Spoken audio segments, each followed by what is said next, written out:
Your phone, your laptop, every EV on the road right now, every AI data center that is running as I speak, yes, sab kuch, all of it depending on the 17 minerals that most people have never heard of. And right now, one country controls over the 60% of them. And this is not a supply chain story. This is not even a tech story. This is a power story, a game that has been running for 30 years and most of us were not even paying attention. और आज मैं इसको break करने वाला हूँ exactly where these minerals are, who control them, and why every major government on this planet is quietly going to war over them right now. Lithium powers every EV battery and every phone battery on earth. Cobalt keeps those batteries stable so they don't catch fire, and rare earth go into every electronic motor, every precision missile guidance system, and every wind turbine, and even every semiconductor chip. Without these minerals, the green energy transition will stop, the AI revolution will stop, and modern warfare become practically impossible. और ये कोई exaggeration नहीं है, this is a physical reality of the 21st century economy. In 1992, Deng Xiaoping said something that most of the Western leaders completely ignored.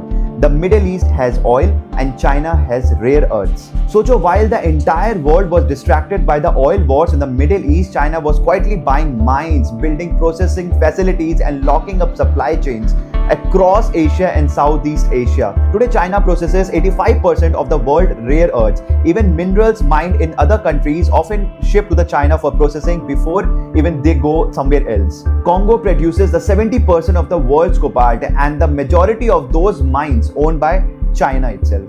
ये कोई China का luck नहीं था. This was decades of deliberate strategic investment जो China करता आ रहा था, जिस टाइम पर बाकी कंट्रीज के लीडर्स का ध्यान इस चीज पर नहीं था. And now as the world desperately needs those minerals for EVs, for chips, even for the clean energy, China holds the key.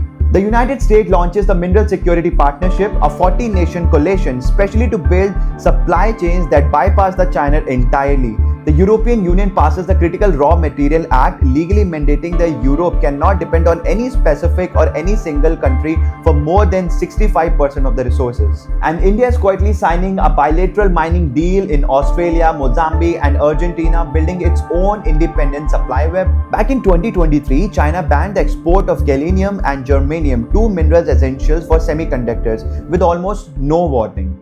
And this is what resources power look like in 2026. No tanks, no minerals, just an export control. So why does this matter to you? Personally अगर तुम किसी take में हो, manufacturing में हो, या फिर finance में हो, और इवन किसी भी ऐसी इंडस्ट्री से कनेक्टेड हो जहां पर फिजिकल प्रोडक्ट्स की सप्लाई रन होती है डायरेक्टली, सो ये सब कुछ डायरेक्टली मिनरल से कनेक्टेड है. EV prices are tied to lithium and cobalt cost. Chip prices, the very thing holding back every AI companies right now, are tied into a rare earth availability. The countries and companies that ensure independent mineral supply chain in the next 5 years will have an enormous structure advantage, and the ones that don't will be negotiating. Australia, Canada, and India are emerging as a critical alternative to China. That is where an investment of the jobs are and the strategic partners are going to flow. और ये तो trend बस अभी शुरू हुआ है. So if this give you a new lens how global power work, hit a subscribe because this is exactly what we do every day on this channel. And comment में बताओ वीडियो कैसी लगी. मिलते हैं अगली वीडियो में.